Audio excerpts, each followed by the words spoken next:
Bismillahirrahmanirrahim. Assalamualaikum warahmatullahi wabarakatuh.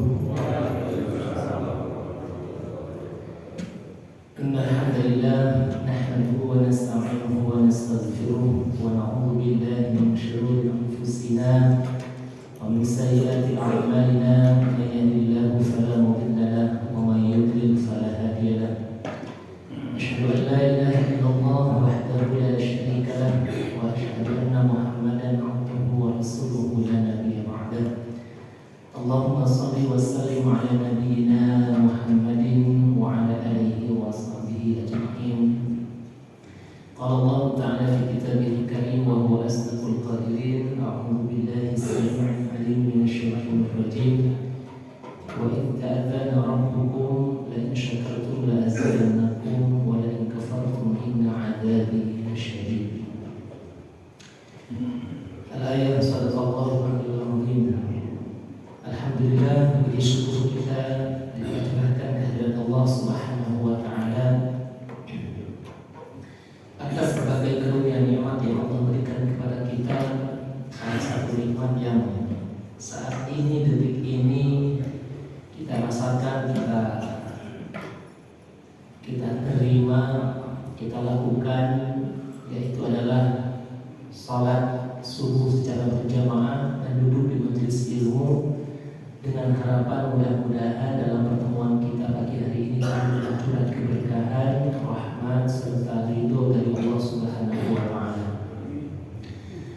Salawat bermutiarakan salam untuk kita berharap senantiasa tersampaikan kepada uswah hasanah kita semua, baginda Nabi besar Muhammad sallallahu alaihi wasallam, manusia mulia yang kita jadikan sebagai tolak ukur sandaran ketika kita ingin memiliki panutan sejati.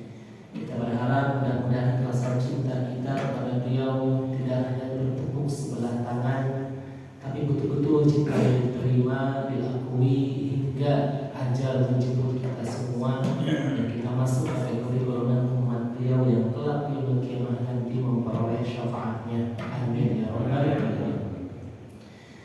Bapak Ibu jemaah rahimahullah, mengawali isi kajian kita pada pagi hari ini, mari kita buka terlebih dahulu bersama-sama dengan melantunkan kalimat basmalah, menyebutkan dulu kalimat syahadat dan doa raditu billah.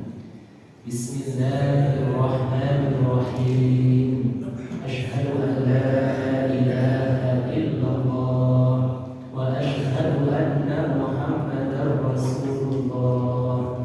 Raditu billahi rabban wa bil Islam dina wa bi Muhammadin nabiyyan wa rasula. Rabbi zidni ilma warzuqni fahma. Amin. Dan mari kita bersama-sama melantunkan doa Sayyidul Istighfar di pagi hari ini. Bismillahirrahmanirrahim. Allahumma anta rabbi la ilaha illa anta khalaqtani wa ana 'abduka wa ana 'ala 'ahdika wa wa'dika mastata'tu. A'udzu bika min syarri ma sana'tu. Abu'u laka bi ni'matika 'alayya wa abu'u bi dhanbi faghfir li fa innahu la yaghfiru dzunuba illa anta. Baik, melanjutkan pembahasan kita dan yang fikih. Ada yang masih ingat terakhir sampai bab apa?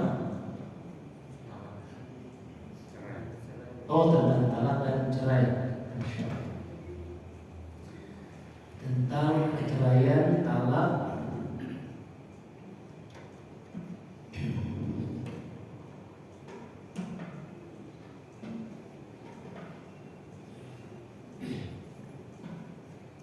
melanjutkan pembahasan kita.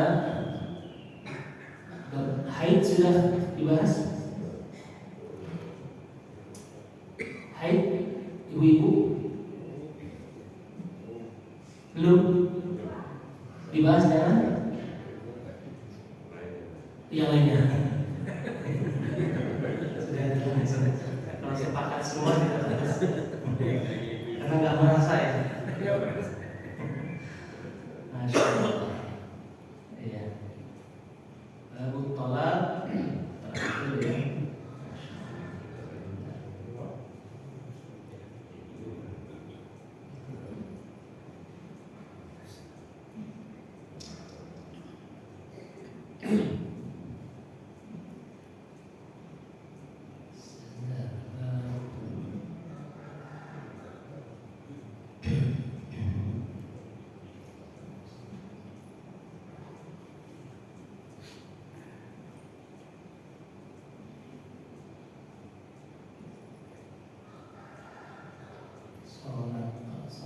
Salat sudah selesai Ustaz.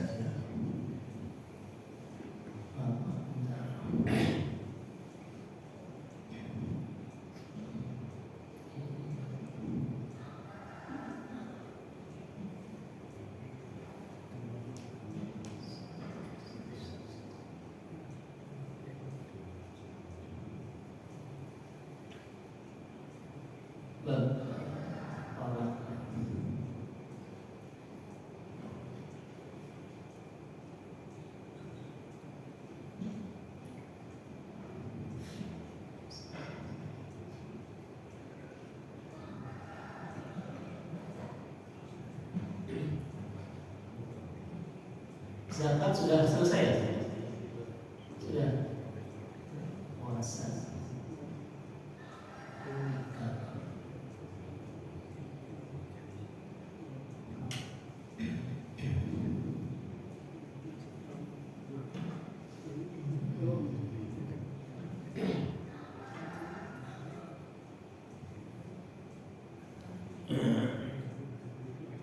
Baik, insyaallah sekarang kita akan membahas perihal tentang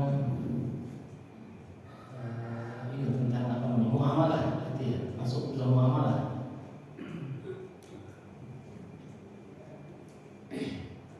Tentang talak terakhir, riba sudah dibahas belum?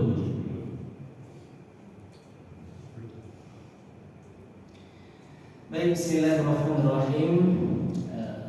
Berkaitan dengan muamalah, jual beli, transaksi dalam Islam ini diatur secara detail sampai istilahnya gharar ataupun tipu menipu akan terjadi. Ya, makanya sebagian kita mengatakan kalau kita dalam muamalah itu kalau nggak ditipu kita yang nipu. Betul. Kalau kita tidak yang ditipu, kita yang menipu. Itu perlu kita waspadai. Hadis pertama dari bab riba, an Jabir radhiyallahu anhu qala, la'ana Rasulullah sallallahu alaihi wasallam akila riba wa mukilahu wa katibahu wa syahidaihi wa qala hum sawa'un, rawahu Muslim. Dari Jabir radhiyallahu anhu berkata bahwasanya Rasulullah SAW melaknat satu akil riba. Pertama, pemakan riba. Jadi yang memakannya, kemudian wa mukilahu, yang memberikan makannya, yang ketiga wa katibahu, pencatatnya, yang menjadikan penulisnya, ya. Wa syahidaihi, dua orang saksinya, kemudian wa qala hum sawa'un, mereka kata Rasulullah SAW dosanya sama. Hadis riwayat Muslim. Jadi riba ini sudah apa namanya ya, hampir di setiap lini kehidupan kita ini akan ada. Entah itu dalam praktek-praktek yang secara terang benderang maupun yang secara sembunyi. Nah, orang yang melakukan riba bahkan dikategorikan mereka yang memerangi Allah, menantang, berperang dengan Allah Subhanahu wa taala. Kemudian Disebutkan juga bahwa Nabi SAW dari Abdullah ibnu Mas'ud bersabda, qala ar-riba thalathatun. Riba itu terdiri dari maksudnya ar-riba thalathatun wa sab'una baban. Riba itu ada 73 pintu. Masya Allah. Riba dikategorikan ada pintu-pintu celahnya ada sejumlah 73. Aisaruha yang paling ringan, yang paling remeh gitu ya. Mislu ayam kihar rajul ummah. Jadi dosa riba yang paling remeh, yang paling kecil itu ibarat seperti dia menikahi ibunya. Seorang anak laki-laki menikahi ibu kandungnya, atau menzinahi ibu kandungnya. Wa inna arbar riba irudur rajul al-muslim. Dan sedangkan dosa riba yang paling besar itu adalah dikategorikan merusak kehormatan orang muslim. Nah, ini kategori tentang riba yang pintunya, celahnya itu ada 73 pintu celah. Yang paling ringan kata Nabi, dia berzina, dia menikahi ibu kandungnya. Sedangkan yang paling berat adalah merusak kehormatan orang lain, terutama sesama muslim. Maka dari dua hadis ini aja sudah kita temukan betapa bahayanya riba dalam setiap kehidupan kita. Makanya beruntung kita kalau masih bisa menjaga harta kita dari unsur praktek ribawi. Riba ini dikatakan sebagai ziyadah atau tambahan, ya, ziyadah atau tambahan dalam setiap transaksi pinjam meminjam. Kalau ada tambahan yang itu mengikat, itu membuat kita atau menjerat gitu ya. Nah, inilah riba. Beda dengan sedekah. Makanya mohon maaf ini praktek contoh. Ada orang minjem uang kepada si A. Nah, si A ini tanpa memberikan bunga istilahnya atau tambahan ziyadah kepada si peminjam. Kemudian si yang meminjam uang ini ketika mengembalikan, dia memberikan tambahan tanpa ada paksaan. Dalam arti dia sedekah, tanda terima kasih. Nah, maka ini di luar konteks. Dengan keikhlasan dia, gitu ya, walaupun tanpa ada paksaan. Dalam arti singgungan. Ini saya kasih pinjam ya 2 juta. Tapi ingat ya, paham lah. Nah, jangan ada istilahnya menyinggung. Paham lah. Maksudnya gimana? Ya, masa nggak tahu. Makanya istilah-istilah demikian. Sehingga ketika pintu riba yang paling ringan ini berzina, menikah dengan orang tua atau ibu kandung sendiri, dan yang paling besar itu merusak kehormatan. Kita tahu bahwasanya merusak kehormatan orang muslim dengan mencederai dia, membuka aibnya, memamerkan apalah keburukan-keburukannya. Nauzubillah min dzalik. Padahal Allah sudah mengingatkan, man satara muslimin satarallahu yaumal qiyamah. Barang siapa yang menutupi aib orang muslim yang lain, maka Allah akan menutupi aib-aibnya di hari kiamat nanti. Kemudian dilanjutkan hadis berikutnya, wa an Abi Hurairah radhiyallahu anhu qala Rasulullah sallallahu alaihi wasallam, adz-dzahabu bidz-dzahab waznan biwaznin mislan bimislin wal fiddatu bil fiddah waznan biwaznan mislan bimislin faman zada aw istazada fahuwa riba. Rawahu Muslim.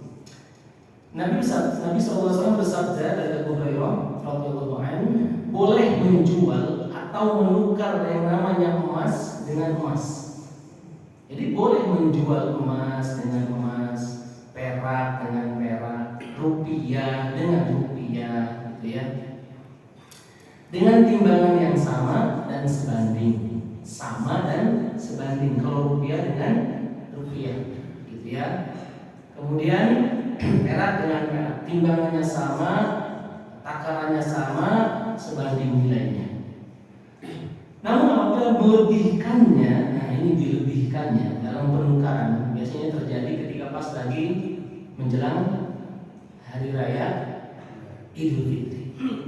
Halo, pernah merasakan Idul Fitri? Nah itu kan ada terjadi penukaran uang, entah lewat mana saja. Nah nanti di situ mentang-mentang tukar uangnya uang yang baru, kinis-kinis, masih tebal, masih kaku gitu ya, yang ditukar dengan harga lebih. Alhamdulillah, makanya dikatakan oleh Nabi apabila melebihkannya atau meminta dilebihkan, fahuwa riba, maka itulah termasuk dengan disebut riba. Padahal kita itu baru selesai puasa, menahan dahaga, haus, lapar, menjaga hawa nafsu, berjuang perang di jalan Allah, bahasanya bahkan lebih berat perjuangan daripada perang Badar, puasa Ramadan itu ya. Banyak yang mencederai dengan cara praktek ini, gitu ya. Jadi penukaran uang, benda atau emas yang bernilai jika ada lebihnya maka termasuk dengan dikatakan riba. Itu adalah tambahan. Kemudian hadis berikutnya sebagai acuan, wa an Abi Sa'id wa Abi Hurairah radhiyallahu anhuma, dari Abu Sa'id dan Abu Hurairah, semoga Allah meridai beliau berdua, anna Rasulullah sallallahu alaihi wasallam ista'mala rajulan ala Khaybar. Nabi sallallahu alaihi wasallam mengangkat seorang amil zakat ya untuk di daerah Khaybar. Jadi Nabi mengangkat seorang amir, ketua, pengurus zakat. Faja'ahu bitamrin janibin. Kemudian datang seseorang laki-laki ya, menghadap kepada Nabi dengan membawa kurma yang kualitasnya baik, kualitas bagus. Faqala Rasulullah SAW, kemudian Nabi SAW bersabda, "Aqullu tamrin Khaybar hakada?"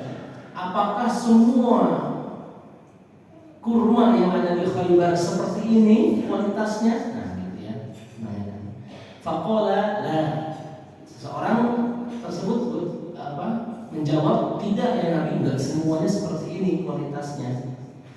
Wallahi ya Rasulullah, demi Allah ya Rasul, tidak demikian, maksudnya tidak secara bagus. Inna lanakhudhu as-sa'a min hadha bis-sa'aini wa thalathati. Faqala Rasulullah sallallahu alaihi wasallam, la taf'al. Jadi ketika ditanya apakah seperti ini di Khaybar kurma-kurmanya, tidak ya Rasul. Kemudian dia menjawab, demi Allah, tidak demikian Rasulullah, sesungguhnya kami menukar. Nah, ditukar dulu sebelum dizakatin. Menukar satu sok seperti dengan dua sok, tidak sebanding. Jadi satu sok kurma yang bagus ditukar dengan dua sok yang kurang bagus, seperti itu, yang kualitasnya jelek. Maka kata Rasulullah SAW, la taf'al, jangan lakukan demikian. Itu nukar kurma dengan kurma saja. Bayangkan, kurma dengan kurma. Sekarang kita analogikakan dengan beras kita, dengan beras. Ya. Bi'il jam'a bid-darahim, belilah, ya kata Nabi SAW, janganlah lakukan demikian, jual atau belilah, juallah semuanya dengan dirham, maksudnya transaksinya berbeda. Jangan menukar kurma dengan kurma yang kurang bagus dengan yang jelek, tapi dengan uang, dirham, dinar, ya, rupiah. Kemudian summa ibta bidarahim janiban. Kemudian belilah dengan dirham tersebut kurma yang bagus-bagus. Maka itu cara yang halal dalam Islam. Bukan menukarnya barang kurma beras ya dengan yang kualitasnya lebih bagus. Apalagi kecurangan, praktek kecurangan yang terjadi ketika menjual beras sudah dioplos atau apalagi namanya harganya ya dirubah. Masya Allah, ini pernah terjadi di suatu daerah. Pernah terjadi, bahkan di zaman Khalifah Umar bin Khattab pernah terjadi mencampurkan air susu kambing. Susu kambing itu dijual di pasar. Nah, itu terjadi pencampuran dengan air biasa, air bening, sehingga teksturnya menjadi encer, harganya menjadi murah. Nah, Umar bin Khattab radhiyallahu anhu waktu itu pernah menetapkan bahwa perbuatan demikian perbuatan yang sangat tercela, bahkan masuk unsur kalau di kita seperti pidana, dipidanakan, dihukum. Pelakunya banyak, ada satu orang ibu dan anak ya, dia menjual tidak laku-laku karena harganya lebih mahal. Akhirnya si ibu mendorong anaknya untuk mencampurkan saja. Nah, ini kisahnya kan terkenal ya, mencampurkan dengan air biar kita turunkan harganya lebih murah karena saingan harga dengan toko sebelah. Si anak ini wanita itu enggan mau melakukan perintah sang ibu. Ibu bilang, Khalifah Umar enggak melihat. Padahal Umar waktu itu pas lagi jalan lewat di rumahnya, duduk di dekat pagar rumah tersebut, mendengar percakapan si ibu dengan anak. Umar enggak lihat, udah campurin aja kan. Tapi si anak bersih kukuh untuk tidak mau. Betul Bu, Umar bin Khattab tidak melihat, tetapi Allah melihat. Nah, atas kejadian ini Umar terkagum. Akhirnya keesokan harinya dia mendatangi rumah tersebut sambil membawa anak laki-lakinya yang bernama Asim. Kemudian Umar melamar si wanita tersebut gitu ya, untuk menikah dengan putranya Umar bin Khattab yang bernama Asim. Nah, dari keturunan inilah lahirnya siapa itu? Umar bin Abdul Aziz yang terkenal menjadi khalifah kelima ya. Coba dari sini kira-kira kalau Bapak Ibu ada pertanyaan yang bisa kita singgung, kita bahas untuk lebih menggagas proyek kita pada kesempatan kali ini berkaitan dengan transaksi jual beli ataupun yang unsurnya lebih menjurus kepada ribawi. Apalagi ini menjelang mau puasa, lebaran. Monggo silakan, kira-kira ada yang bisa kita bahas. Siapa nih kira-kira? Dari ibu dulu, Bapak dulu, monggo silakan.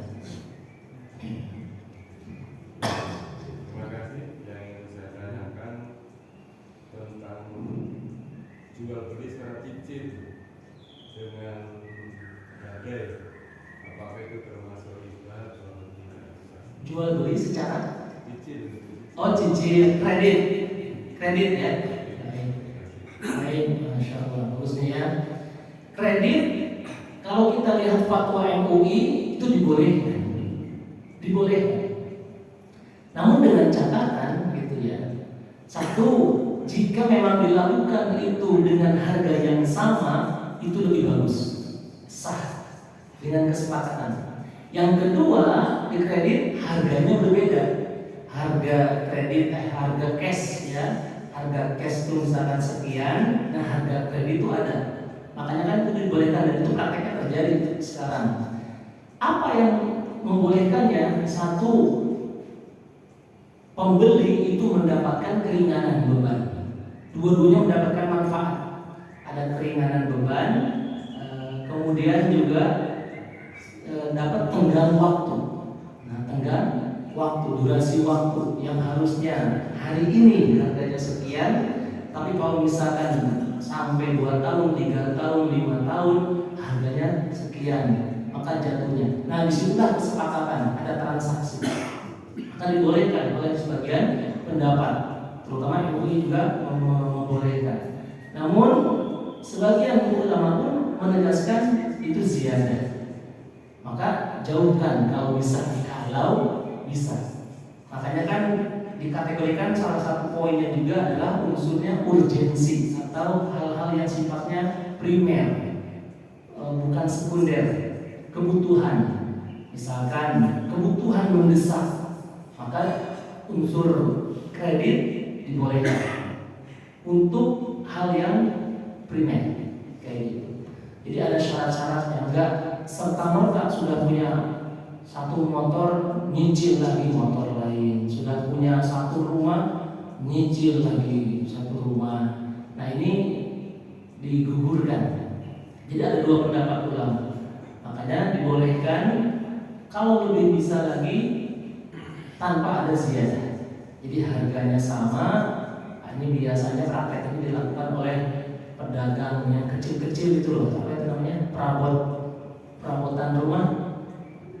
Masih ingat? Nah, kayak gitu. Gak ngambil kan? Masya Allah. Tapi kalau yang besar-besar beda. Seperti itu, Bapak. Ada lagi yang lain mungkin? Ya, silakan. Terima kasih. Assalamualaikum warahmatullahi wabarakatuh. Waalaikumsalam warahmatullahi wabarakatuh. Ustaz, bagaimana dengan ketika kita hutang di bank? Itu kan kadang ada yang kita tahu selama 3 tahun harus langsung sekian flat bunganya. Tapi ada juga yang bunganya nggak flat, tiap tahun 3%, 3%. Dan utang itu tuh kita buat untuk usaha kita misalnya, bukan untuk utang primer kita. Yang kedua, bagaimana dengan nabung di bank yang dapat bunga, bank konven itu dapat bunga. Misal itu riba ya, apakah nanti seluruh kalian juga dapat dosa? Masya Allah. Assalamualaikum warahmatullahi wabarakatuh. Waalaikumsalam warahmatullahi wabarakatuh. Jelas ya, harusnya kalau sudah merujuk ke lembaga tertentu, terutama konvensional, itu jelas gamblang. Kami ada 2 guru yang mungkin panjenengan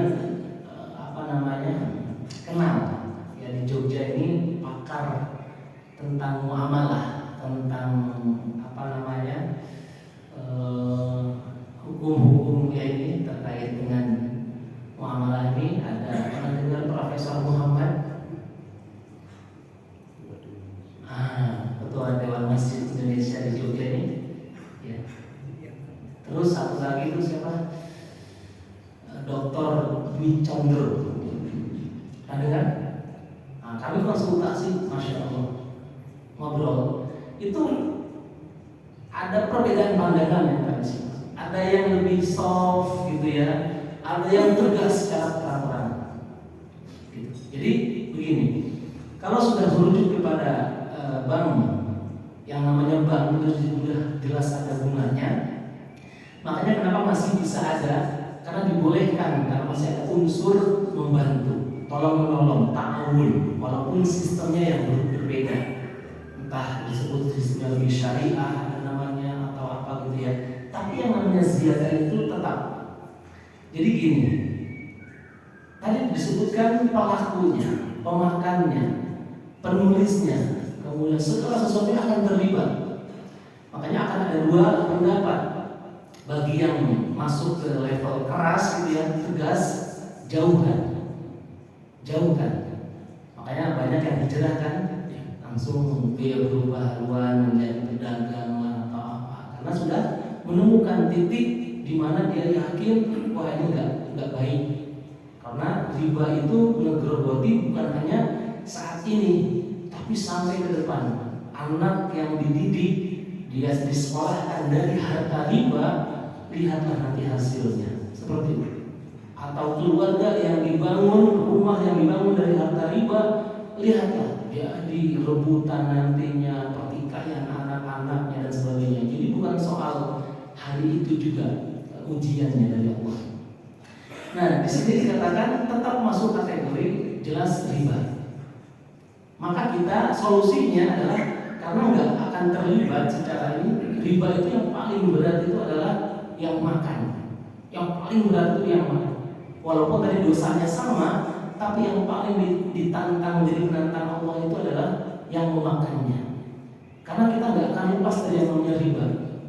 Saya mengutip dari perkataan Dr. Dwi Chandra, spesifikasi beliau di bidang ini muamalah. Sampai di sebuah riwayat dikatakan kita itu hidup di dunia. Kalaupun kita nggak menggunakan riba, nggak makan riba, nggak berkecimpung di dunia riba, kita akan tetap kena debunya, kecipratan debunya. Saking ngerinya dosa riba. Jadi kita mau berupaya untuk menjauhi, tapi tetap aja kena debunya. Makanya kan cara membersihkannya ya zakat, kemudian sedekah.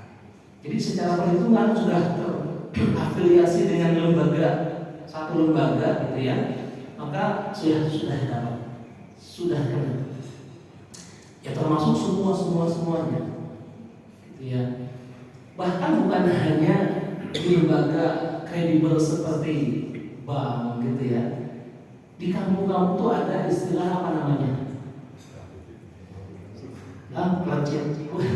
Bukan yang kumpulan ibu-ibu, arisan apa ya? Simpan pinjam tuh ya, kayak arisan itu itu sering terjadi. Halo, betul kan? Iya, sering terjadi praktek riba.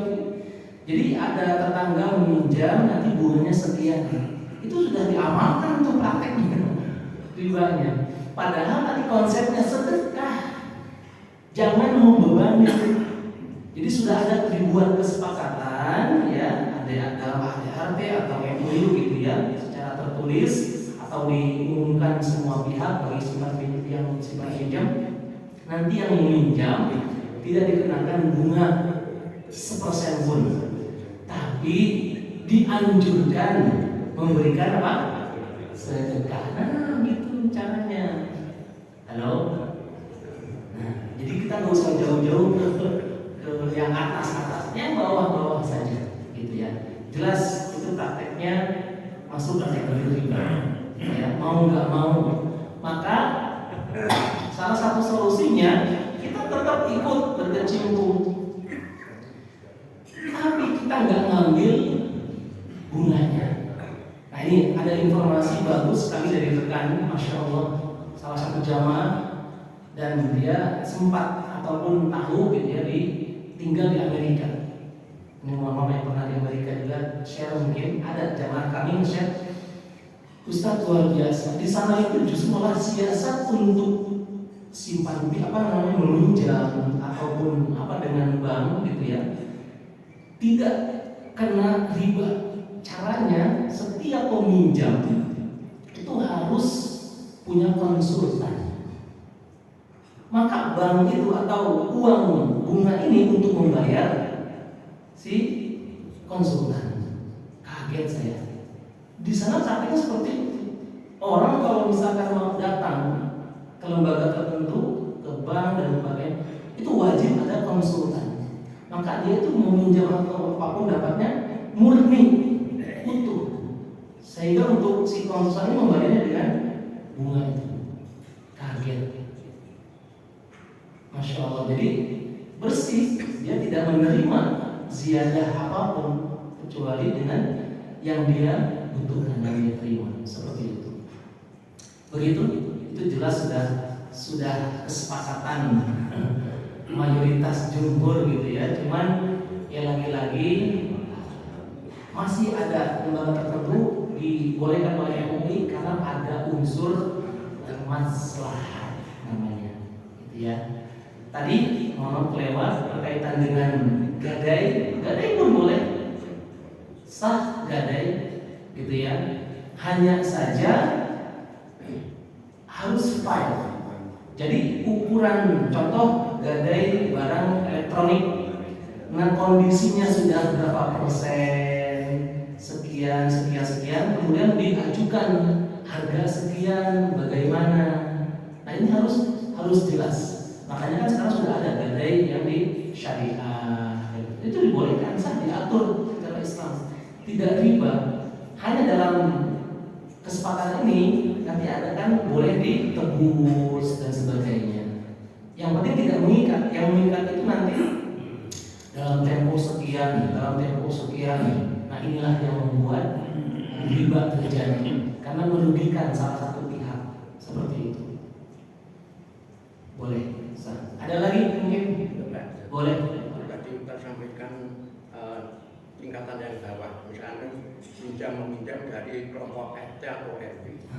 Itu misalkan biasanya RT RW itu minjamkan bukan 1 juta, itu menerimanya 900, yang 100 itu untuk bunga. Yaitu kalau itu termasuk riba, kita yang kalau itu termasuk riba, itu yang tanggung jawab misalnya Pak RT. Bagus ya. Nah ini, jadi riba itu bukan dosa pribadi. Jadi makanya dirubah kesepakatannya, aturannya dirubah. Ini bagus. Pertanyaan lebih spesifik, itu yang dosa. Bukan prakteknya ya, tapi langsung secara menjurus dia mengatakan itu yang dosa siapa. Jadi kalau sudah ada kesepakatan bersama itu melingkup semua pihak, semuanya kena. Semuanya. Ya ibaratnya kalau kita klasifikasikan yang ketua lebih besar.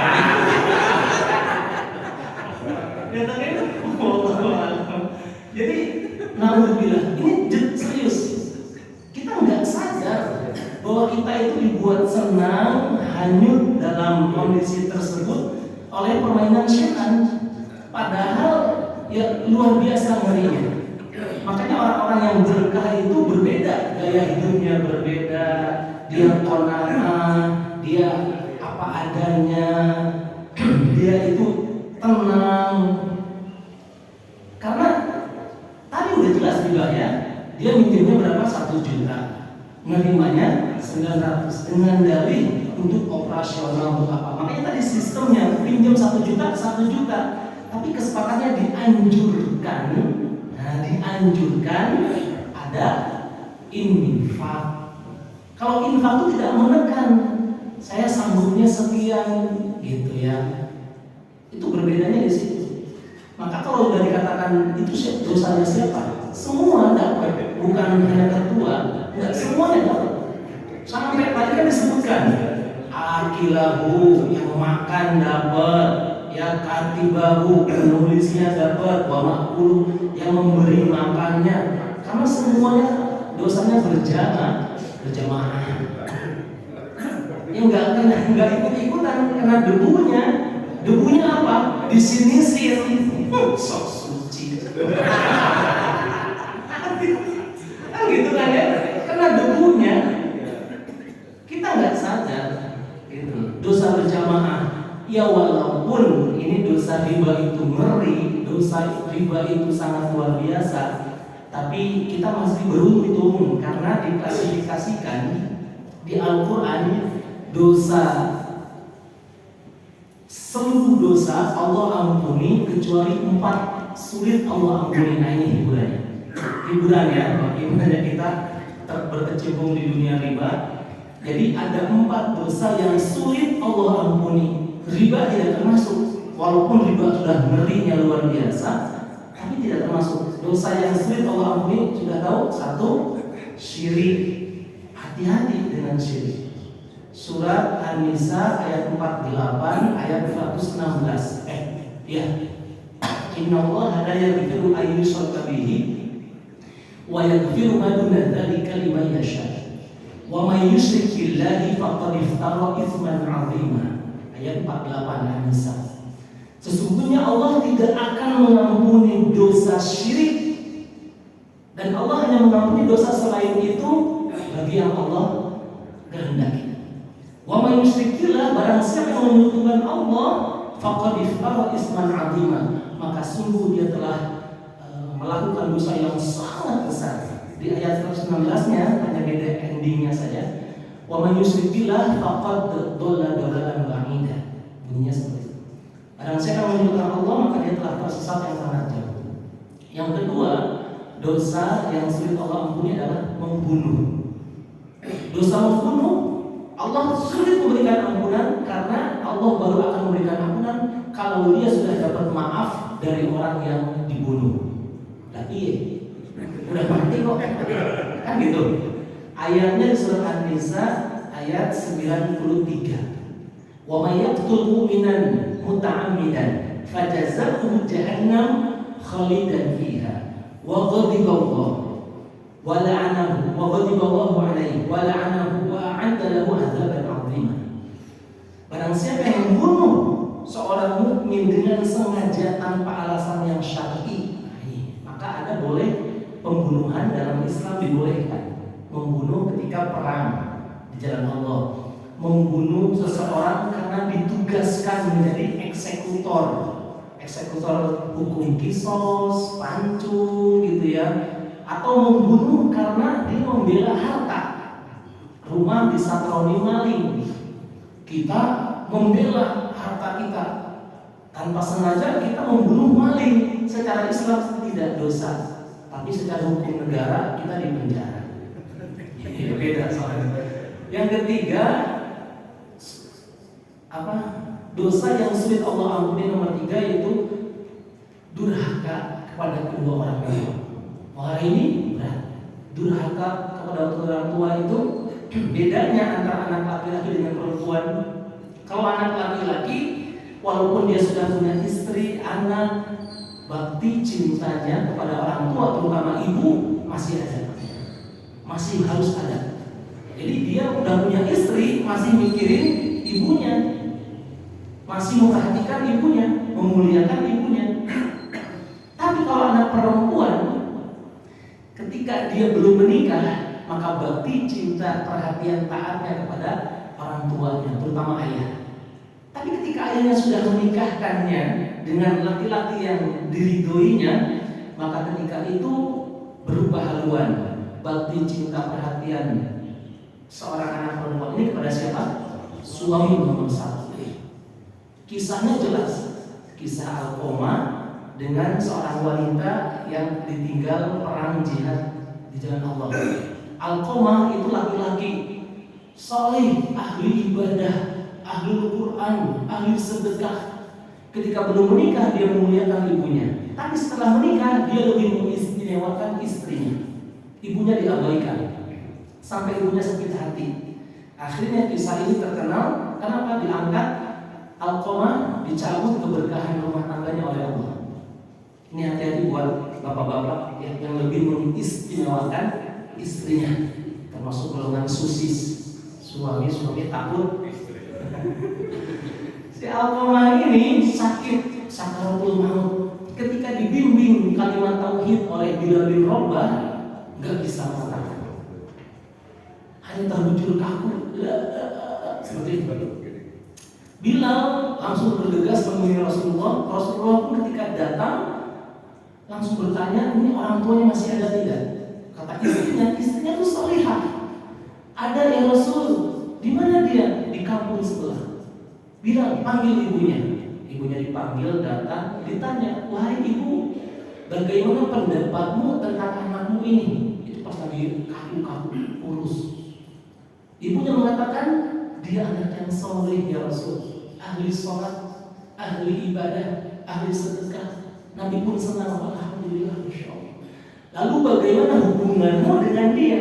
Ditanya hubungannya, kata ibunya, saya tidak ridho. Apa yang membuat kau tidak ridho, wahai ibu? Karena dia lebih mengistimewakan istrinya dibandingkan aku. Hati-hati. Ketika itu Nabi memohon, maafkan anakku wahai ibu. Tidak wahai Nabi, sulit rasanya untuk aku memaafkan dia. Sulit bagi saya memaafkan dia. Nabi sampai memohon-mohon, ibunya bersikukuh, gak mau memaafkan. Akhirnya Nabi, ya bukan emosi ya, langsung menghadap ke Bilal. Ya Bilal, cepat kumpulkan kayu bakar sebanyak-banyaknya. Buat apa ya Nabi? Kita bakar hidup-hidup anak ini. Ini mau dibakar. Ngomong di depan ibunya. Ibu mana yang tega? Ketika mendengar anaknya mau dibakar, Masya Allah, ketika itu langsung ibunya protes. Ya Nabi, dia kan anak saya. Biarkan ibu. Lahapan api dunia tidak sebanding dengan lahapan api neraka yang sudah menanti dia. Ibadahnya sedikit pun, kata Nabi, tidak diterima oleh Allah karena terhalang oleh ridhomu. Ibunya kaget. Akhirnya ibunya angkat tangan bersumpah memaafkan anaknya. Gak lama dengan ibunya ngomong memaafkan anaknya ini, Alqamah melantunkan kalimat tauhid la ilaha illallah, meninggal dunia. Disaksikan oleh para sahabat. Uniknya ketika proses pemakaman, muncullah ini asbabul wurud, sebab-sebab lahirnya atau keluarnya sabda Rasulullah yang terkenal. Nabi ketika proses pemakaman Alqamah, keluarlah pesan beliau, ridallahu fi ridal walidain wa suhtullahi fi suhtil walidain. Ingatlah wahai para sahabat, keriduan Allah itu terletak pada ridho orang tua. Murkanya pun ada di murkanya orang tua. Tapi berbeda kasus dengan anak perempuan ini. Anak perempuan itu baktinya kepada suaminya mampu meluluh lantahkan dosa-dosa orang tuanya. Kisahnya jelas yang sudah kita sering dengar. Ada seorang perempuan diamanahi suaminya, saya mau berangkat jihad di jalan Allah. Jangan keluar rumah sebelum saya pulang. Kan gitu kan ya? Ujiannya datang. Saudaranya datang, Mbak, yuk pulang yuk, ibu sakit. Ibunya sakit. Maaf, saya tidak bisa karena suami saya berpesan demikian. Itu utusan mendumel. Ya Allah, kok kayak gini banget ada orang. Sampai pulang besoknya kayak seorang hari balik lagi masih tahu ibunya sudah meninggal. Sampai meninggal ibunya, kekelebihan gak bisa, Mbak. Ya Allah, saya akan mendoakan ibu. Saya tidak bisa, salam saja buat saudara-saudara. Karena suaminya belum pulang. Kasus ini diadukan kepada baginda Rasulullah SAW, dan ketika Nabi menyimak kedua belah pihak, diadukan oleh kakak-kakak adiknya, bagaimana pendapat Islam wahai Nabi? Panggil adikmu, dipanggil, benar apa yang dikatakan oleh saudara-saudaramu? Benar ya Rasul. Apa alasannya? Karena saya dapat wasiat dapat pesan dari suami, jangan tinggalkan rumah sebelum beliau pulang. Nabi tersenyum. Apa kata Rasulullah? Beruntuklah wahai kalian saudara-saudara yang disebut. Kenapa? Dosa-dosa seluruh dosa almarhumah ibumu telah Allah ampuni dikarenakan dia memiliki anak wanita yang taat sama suami. Masya Allah. Jadi itu cara Islam tuh gak sesuai perasaan, kalah perasaannya. Maka ibu kalau ibu sayang sama orang tua, taat suami. Setuju bapak-bapak? Setuju. Bapak-bapak nah, yang keempat dosa yang sulit Allah ampuni. Nah, riba nggak termasuk nih. Tadi ya karena kita lagi membahas siapa dosanya yang paling besar. Dosa riba. Yang keempat dosa yang sulit Allah ampuni adalah dosa ghibah. Ghibah. Halo, tahu ghibah? Hati-hati ya. Loh, Ustaz, masa sih dosa ghibah lebih berat? Nah, ini saya mengutip dari hadis riwayat Tabrani dari Jabir bin Abdullah. Nabi SAW bersabda, kata Nabi, al-ghibah asyaddu minaz zina. Halo, ini bukan kata saya. Kata Nabi SAW, dosa ghibah itu lebih berat daripada dosa zina. Tapi jangan dieksploitir loh ya. Oh, nek koyo ngono mendingan. Jangan. Ini Nabi menjelaskan sampai ada seseorang sahabat terperanjat. Qila wa kaifa? Bagaimana mungkin ya Nabi? Nah gitu ya. Kok bisa? Cuman ghibah doang masa lebih berat daripada berbuat zina? Kata Nabi, qala ar-rajulu yazni tsumma yatub fa yatubullahu alaihi. Jika ada seseorang laki-laki berbuat zina, kemudian dia bertobat kepada Allah, dengan sungguh-sungguh niscaya Allah akan menerima taubat. Wa inna sahibal ghibah la yughfaru lahu hatta yaghfiru lahu sahibuhu.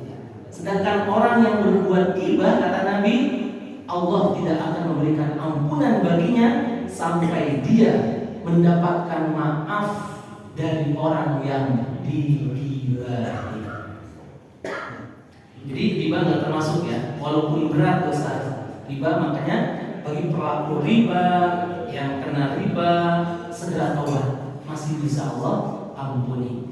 Nah, inilah ya uraian kita dalam kesempatan kali ini. Kita tahu bahwasanya hidup kita di dunia ini bukanlah soal bagaimana kita bisa gaya. Oh, ada pertanyaan kayak ibu, ada yang protes. Mohon maaf. Monggo ibu.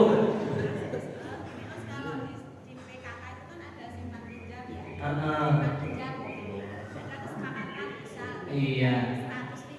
Oke. Gitu.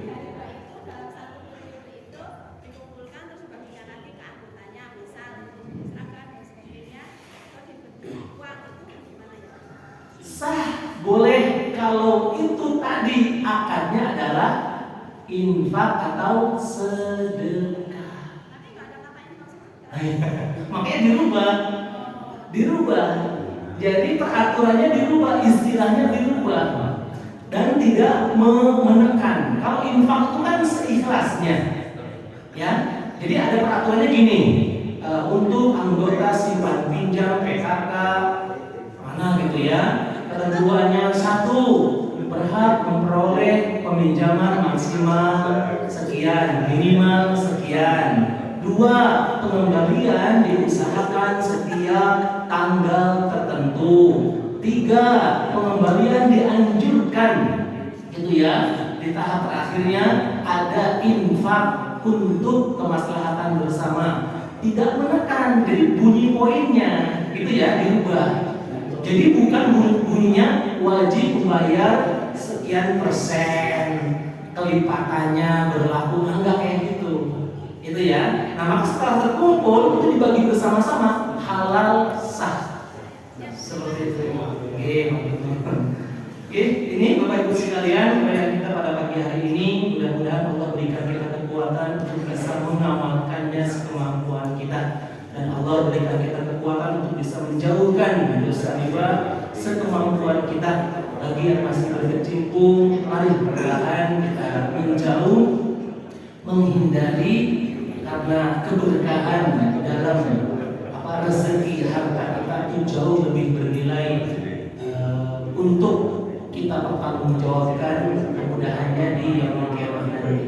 Mari kita akhiri pertemuan kita pada kesempatan pagi hari ini dengan membaca kalimatul hamdalah dan doa tafsiratul majlis bersama-sama. Alhamdulillahirabbil alamin. Subhanakallahumma wa bihamdika asyhadu an la ilaha illa anta astaghfiruka wa atubu ilaik. Akhirul kalam, wassalamualaikum warahmatullahi wabarakatuh. Baik, kita awali doa bersama mengucapkan Bismillahirrahmanirrahim. Allahumma barik lana fima razaqtana wa qina adzabannar.